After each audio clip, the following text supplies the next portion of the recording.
오늘 하나님 말씀은 아모스 7장 10절에서 17절까지 말씀입니다.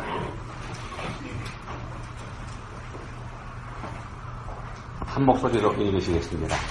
때에 베델의 제사장 아마샤가 이스라엘의 왕 여로보암에게 보내어 이르되 이스라엘 족속 중에 아모스가 왕을 모반하나니 그 모든 말을 이 땅이 견딜 수 없나이다. 아모스가 말하기를 여로보암은 칼에 죽겠고 이스라엘은 반드시 사로잡혀 그 땅에서 떠나겠다 하나이다. 아마샤가 또 아모스에게 이르되 선견자야, 너는 유다 땅으로 도망하여 가서 거기에서나 떡을 먹으며 거기에서나 예언하고 다시는 베델에서 예언하지 말라. 이는 왕의 성소요 나라의 궁궐임이니라. 아모스가 아마샤에게 대답하여 이르되 나는 선지자가 아니며 선지자의 아들도 아니라 나는 목자요 뽕나무를 재배하는 자로서 양떼를 따라 때에 여호와께서 나를 데려다가 여호와께서 내게 이르시기를 가서 내 백성 이스라엘에게 예언하라 하셨나니 이제 너는 여호와의 말씀을 들을지니라. 네가 이르기를 이스라엘에 대하여 예언하지 말며 이삭의 집을 향하여 경고하지 말라 하므로 여호와께서 이와 같이 말씀하시기를 내 아내는 성읍 가운데서 창녀가 될 것이요 내 자녀들은 칼에 엎드러지며 내 땅은 측량하여 나누어질 것이며 너는 더러운 땅에서 죽을 것이요 이스라엘은 반드시 사로잡혀 그의 땅에서 떠나리라 하셨느니라. 아멘. 네, 구약성경 사사기에는 반복되는 패턴이 하나 있습니다. 이스라엘 사람들이 여호와 하나님을 버리고 가나안 사람들이 섬기는 우상을 섬기는 범죄를 저지르면 하나님께서는 근처에 있는 어떤 나라가 이스라엘을 쳐서 지배하도록 내버려 두십니다. 이럴 때면은 이스라엘 사람들이 괴로움과 고통을 당하게 되는데 이럴 때 이스라엘 사람들이 비로소 하나님을 찾게 됩니다. 그러면은 백성들이 괴롭고 힘들어서 울부짖을 때 그 울부짖음을 들으신 하나님께서는 그들을 몰라라 하지 않으시고 사사, 즉 지도자를 한 사람 세워주셔서 이스라엘 사람들을 이방 사람들의 지배에서 벗어나게 해주십니다. 이렇게 되면 정신을 차린 이스라엘 사람들은 한동안 여호와 하나님을 잘 섬기는 하나님의 백성으로서 살아가게 됩니다. 그렇지만 그 사사가 죽은 후에 그 다음에는 또다시 이방 사람들의 신을 섬기는 죄로 이 사람들이 빠져들고 이 때문에 하나님은 이들을 보호하지 않고 다시 내버려 두시게 돼서 이스라엘은 또다시 다른 나라 사람들의 지배를 받게 됩니다. 그리고 그게 괴로워서 다시 하나님을 찾으면 하나님께서는 또 다른 사사를 세워주셔서 이들을 구원해 주십니다. 사사기를 가만히 읽어보시면은 이런 일들이 계속 반복되고 있다는 걸 우리가 알 수 있습니다. 사사시대의 이스라엘 사람들에게는 다른 나라 사람들에게서 받는 괴로움이 하나님을 간절하게 찾게 되는 계기가 되었고 평화로운 삶을 살게 되는 그런 결과를 가져다 주게 됩니다. 다른 나라 사람들의 지배를 받는 것이 하나님을 다시 찾게 하고 그 결과 평화로운 생활을 다시 할 수 있게 해준다는 말씀입니다.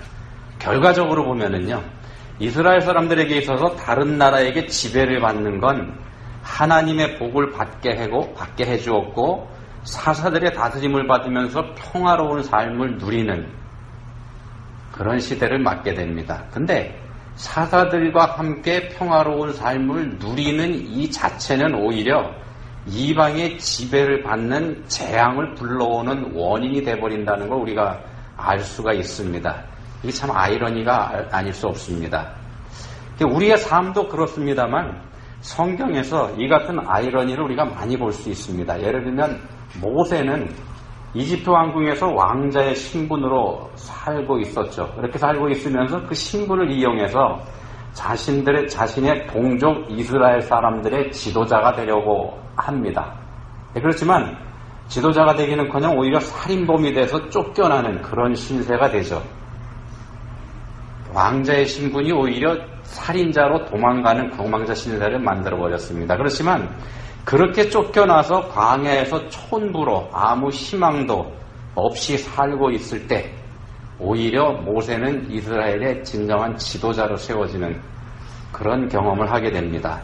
모세에게도 왕궁에서의 평안한 삶은 그의 추락을 불러왔지만 광야에서의 고달프고 소망 없는 삶은 오히려 그의 삶을 엄청난 것이 되게 해주었다고 우리가 볼 수 있습니다.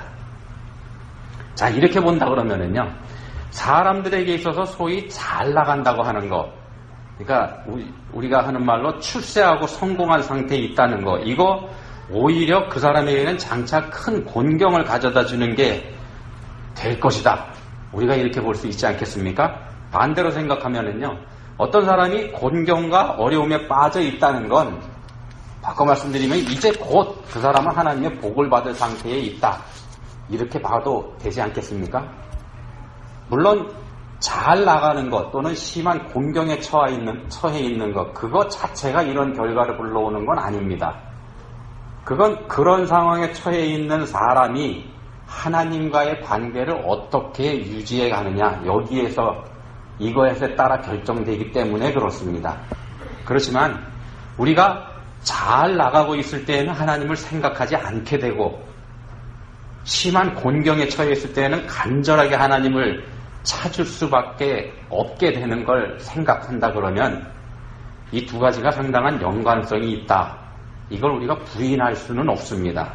따라서요, 우리가 잘 생각해 보면은 곤경에 처해 있으면서도 하나님을 찾지 않는 사람이 있다 그러면 이 사람 정말 큰일이 아닐 수 없습니다. 그렇지 않겠습니까? 여러분 모든 일이 잘 돼가고 있을 때에는 그런 환경을 주신 하나님을 찬양하고 감사하시기 바랍니다. 그리고 곤경에 처했을 때에는 간절하게 하나님을 찾으심으로 그 곤경이 하나님께서 주시는 복을 부르는 귀중한 통로가 되게 하는 지혜로운 삶을 사시기를 축원드립니다. 본문은 우리가 오늘 읽은 본문 말씀은 이스라엘 나라가 남과 북으로 분단되어 있을 때 북왕국 이스라엘에서 있었던 일입니다. 이때 북왕국의 왕은 여로보암이라고 하는 사람이었습니다.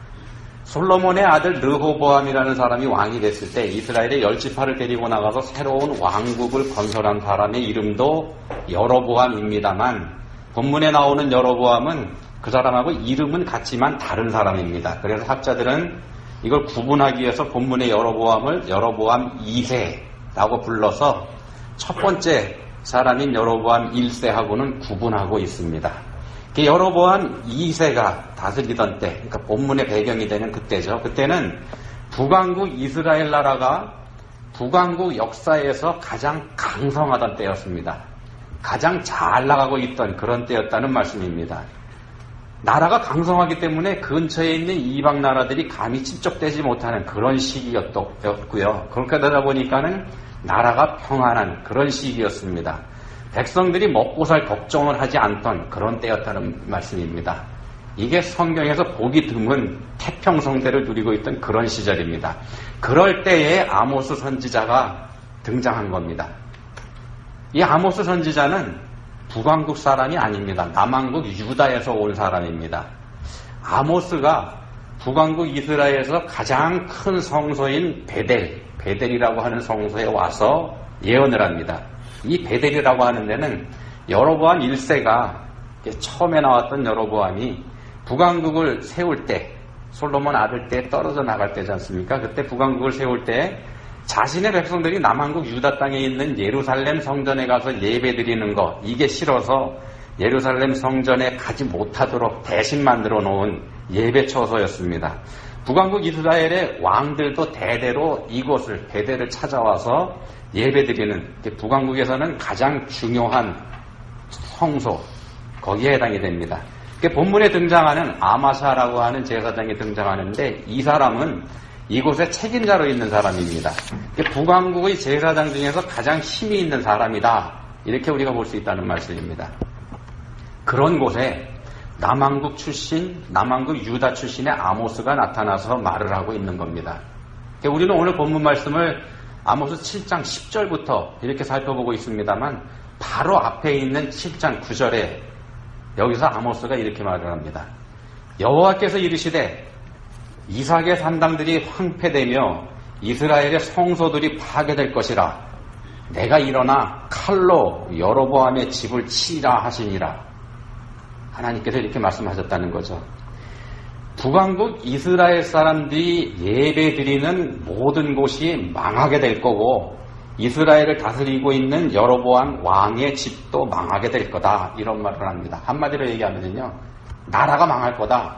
지금 이 말을 아모스 선지자가 하고 있는 겁니다. 이건 마치 우리 형편에 빗대보면은요. 어떤 북한 사람이 남한의 대통령도 출석하고 있는 가장 큰 교회에 와서 대통령을 포함한 남한 전체 그리고 남한에 있는 모든 교회가 다 망하게 될 거다. 이렇게 예언하는 거하고 같은 상황이라고 볼 수 있다는 겁니다. 감히 북한 사람이야. 못 사는 나라 사람이. 나라가 평안하고 가장 부강할 때에 있어서 백성들이 태평성대를 누리고 있는 때에 이런 말을 아모스가 하고 있습니다. 이렇게 되니까 북왕국 사람들이 이 경고를 받아들일 수가 없습니다. 절대로 그런 일이 생길 거라고는 생각할 수 없는 상황이기 때문에 그렇습니다. 아무 걱정 근심 없이 살고 있는 사람들에게 너희가 곧 멸망할 거다 이렇게 말을 하니까 이게 잘 먹혀들 리가 없지 않겠습니까? 그렇지만은요, 우리가 그 성경 역사를 쭉 연구해 보면은 아모스 선지자가 이 예언을 하고 나서 2년 후에 이스라엘에 엄청난 지진이 일어납니다. 아모스서가 이 사실부터 기록을 하면서 책을 시작합니다. 1장 1절 읽어보시면 그렇게 되어 있습니다. 이 지진이 얼마나 큰 지진이었는가 하면은요, 아모스보다 250년쯤 후에 활동했던 스가랴 선지자가 이 지진을 자신의 책에서 언급할 정도로 충격이 큰 그런 지진이었습니다. 스티븐 오스틴이라고 하는 지질학자가 이 성경의 지질을 연구하는 사람인데 이 사람이 2010년도에 발표한 연구에 보시면은 지금까지 이때에 그러니까 아모스 선지자가 본문에 예언을 하고 나서 2년 후에 있었던 지진의 규모가 어느 정도냐면은 리히터 규모로 8.2 정도 되는 그런 지진이랍니다. 굉장히 큰 지진입니다. 지금까지 이스라엘 땅에서 있었던 지진 중에서 가장 강력한 지진이었다고 이 학자가 발표를 했습니다. 본문의 배경이 되는 여로보암 2세가 다스리던 때를 학자들이 주전 750년에서 주전 790년에서 750년 이 근처로 보고 있습니다. 학자들에 따라서 몇 년 정도 여기서 왔다 갔다 하긴 합니다. 790년에서 750년경이요. 그리고 아모스가 본문에서 예언하고 있는 대로 북왕국 이스라엘이 아시리아의 살만에셀의 침공을 받아서 멸망한 때가 주전 722년, 721년경입니다. 태평성대를 누리고 있던 북왕국 이스라엘 나라가 역사에서 사라지는 데까지 본문의 아모스의 예언으로부터 불과 수십 년밖에 안 걸렸다는 겁니다. 아마 30년 정도 걸린 것 같아 보입니다. 아모스 선지자가 멸망과 회개를 경고했을 때 이 경고를 귓전으로도 듣지 않았던 이스라엘에 내려진 하나님의 심판이었습니다. 이스라엘 사람들에게 아무 걱정이 없었던 이 태평성대는 그들을 멸망의 길로 인도하는 저주의 시기가 됐던 셈이기도 합니다. 이 북왕국 사람들도요, 자기들 나름대로 하나님을 섬긴다고 하는 사람들입니다. 그런 생각을 이 사람들도 했습니다. 이스라엘 12지파에 속한 사람들이니까는요. 그들이 비록 단과 베델이라고 하는 곳에 커다란 성소를 세워놓고 그곳에 금송아지 우상을 만들어 놓고 섬기기를 했지만 그 옛날 출애굽했던 이스라엘 사람들이 금송아지 우상을 만들어 놓고 이는 너희를 애굽 땅에서 인도하여 낸 너희의 신이로다 이렇게 얘기했던 것처럼 이 사람들도 그 금송아지를 자기들의 하나님으로 여겼던 겁니다. 출애굽한 이스라엘 사람들은 여호와 하나님이 금송아지다 이렇게 착각을 했었죠. 몇백 년이 흘렀을 때 그들의 후손들도 똑같은 잘못을 저지르고 있습니다. 이제 그러면서도 이 사람들은 자기들 나름대로는 하나님을 잘 섬기고 있다는 착각에 빠져 있었던 거죠. 그렇지만 북왕국 사람들이 섬기는 건 하나님이 아니라 우상에 불과했습니다. 그거 결코 하나님이 아니었습니다. 그냥 금송아지 우상이었었죠. 자, 왜일까요? 왜 사람들은 이처럼 하나님이 아닌 것을 하나님이라고 착각하게 될까요? 이 사람들이 어떻게 했기에 이런 착각에 빠지게 됐을까? 본문 12절, 13절 보시면 이렇게 되어 있습니다. 아마샤가 또 아모스에게 이르되 선견자야 너는 유다 땅으로 도망하여 가서 거기에서나 떡을 먹으며 거기에서나 예언하고 다시는 베델에서 예언하지 말라. 이는 왕의 성소요 나라의 궁궐임이니라. 아마샤는 베델 성소의 책임자다 이렇게 말씀드렸죠. 지체가 높은 사람입니다. 왕국의 중앙성소, 다시 말씀드리면 왕들도 와서 예배드리는 성소의 책임자이니까 이 사람의 세도가 대단할 수밖에 없지 않겠습니까? 그런 아마샤가 아모스 선지자에게 한 말입니다. 이 말의 뜻이 뭐냐면 여기가 어딘지 알고 감히 입으로 함부로 놀리느냐 그런 뜻이죠. 나라에서 가장 큰 성소니까 그러니까 뭐라도 얻어먹을 수 있지 않을까 그런 생각을 하고서 네가 여기 온 모양인데 그냥 너네 나라 가서 그런 짓 해라. 남의 나라 와서 그러지 말고 그런 말입니다. 결과적으로 아마샤의 이런 말은 결과적으로 하나님의 말씀을 무시하고 조롱하는 치명적인 잘못을 범한 것이 됩니다. 왜냐하면 아모스가 하는 말이 하나님께서 주신 말씀이기 때문에 그렇습니다. 아마샤에게 어떤 문제가 있어서 이런 잘못을 범하게 되는지 그거 한번 보도록 하겠습니다. 이 사람 제사장이라고 말씀드렸죠. 제사장입니다. 나라에서 가장 높은 지위에 있는 영적 지도자라는 뜻이 됩니다. 중앙성소의 제사장이니까는요. 그렇다고 한다 그러면은요. 이 사람은 다분히 영적인 사람이어야 됩니다. 그렇지 않겠습니까? 적어도 아마샤 정도 되는 사람이라 그러면은 지금이 비록 태평성대를 누리는 평안한 시대이기는 하지만 나라의 멸망을 예언하고 있는 아모스의 이 말을 영적인 눈으로 볼 줄 아는 그런 능력이 있었어야 된다는 겁니다. 그렇게 볼 줄 알았어야 된다는 겁니다. 그런데 아마샤는 전혀 그런 관점에서 보고 있지 않습니다. 그저 세상적인 관점으로 아모스의 말을 보고 있다는 겁니다. 영적인 것을요, 세상적인 눈으로 보게 되면 하나님이 아닌 걸 하나님으로 보게 되고 하나님을 하나님이 아닌 다른 것으로 보게 될 수밖에 없습니다. 그리고 그 결과는 어떻게 되는가 하면요. 본문 마지막 절에 있는 것처럼 끔찍하고 또 돌이킬 수 없는 그런 저주를 불러오게 됩니다. 이런 말씀드리면은요.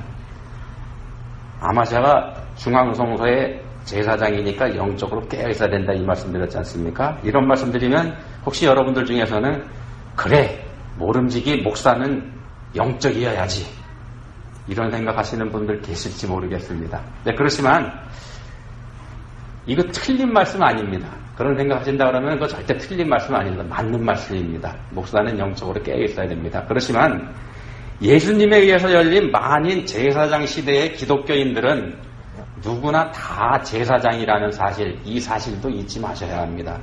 기독교인이라면 누구나 그 삶이 영적이어야 한다는 말씀을 드리는 겁니다.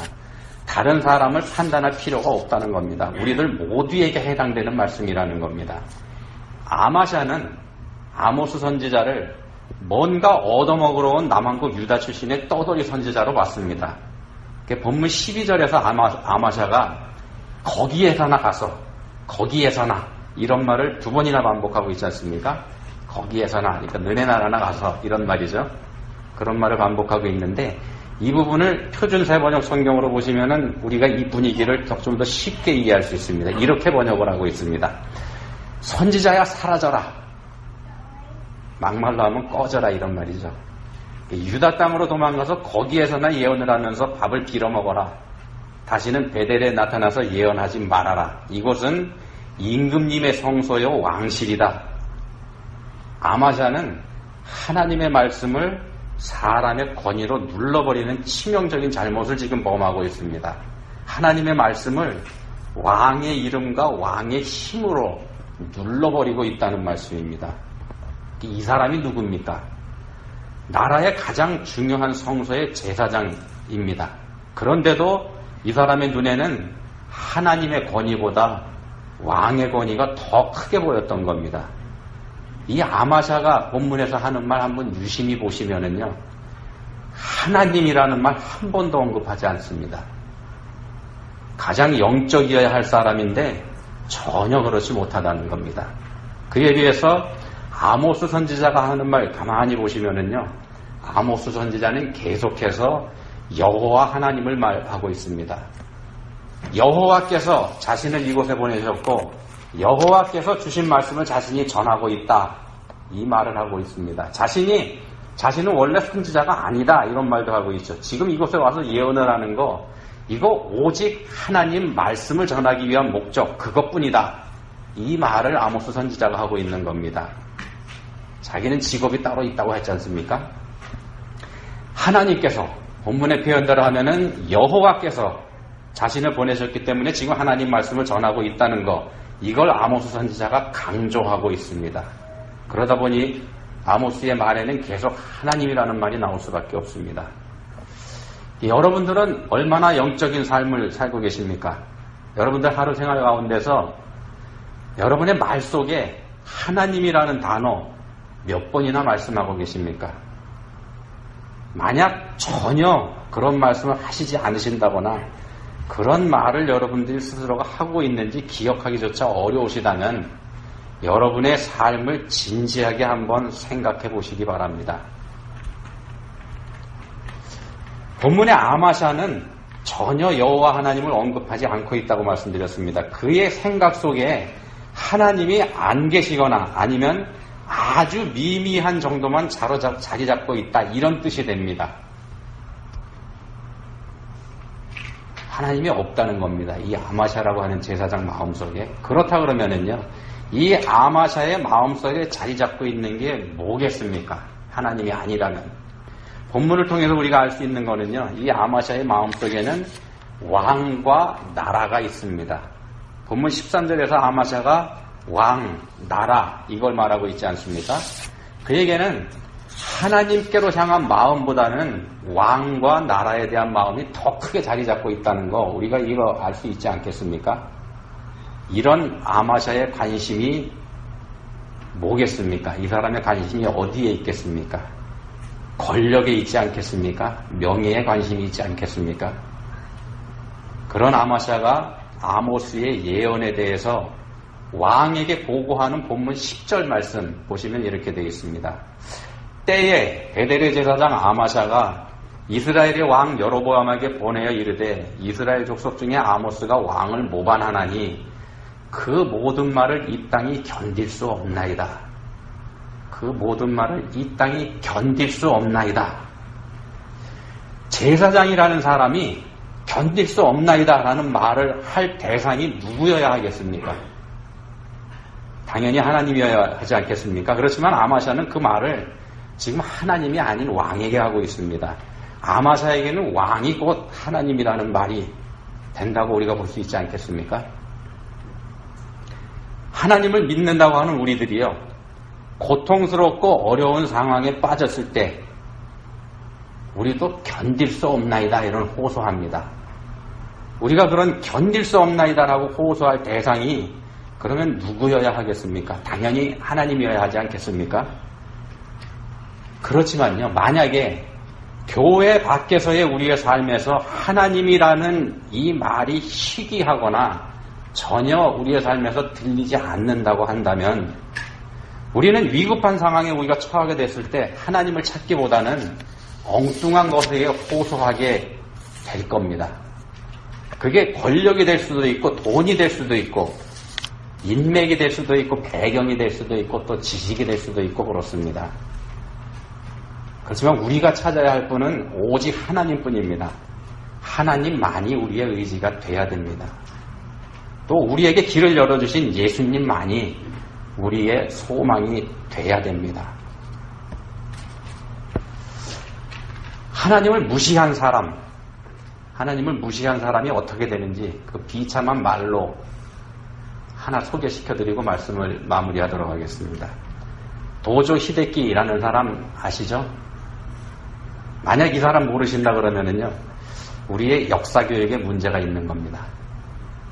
도조 히데키는 2차 대전의 A급 전범이죠. 원래 군인이었던 이 사람은 1941년 10월 18일부터 1944년 7월 18일까지 일본의 총리를 지냈습니다. 제40대 일본 총리에 있었습니다. 근데 그때 이 사람이 이 자리에 있으면서 진주만을 공격하라고 명령을 내려서 태평양 전쟁을 일으켰습니다. 우리나라 사람들에게 지금까지도 괴로움을 주고 있는 군대 위안부 문제의 주범이 이 사람이기도 합니다. 우리에게는 이 이름이 어떻게 보면 생소하기도 합니다. 그렇지만 서양 사람들에게는 오히려 이 사람이 동양의 히틀러로 일컬어지는 전범 중에 전범입니다.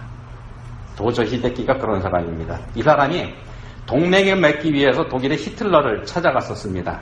이때 독일 군대를 사열하는 자리에서 히틀러가 자기네 군대를 보면서 자랑스럽게 이렇게 도조 히데키에게 말을 합니다.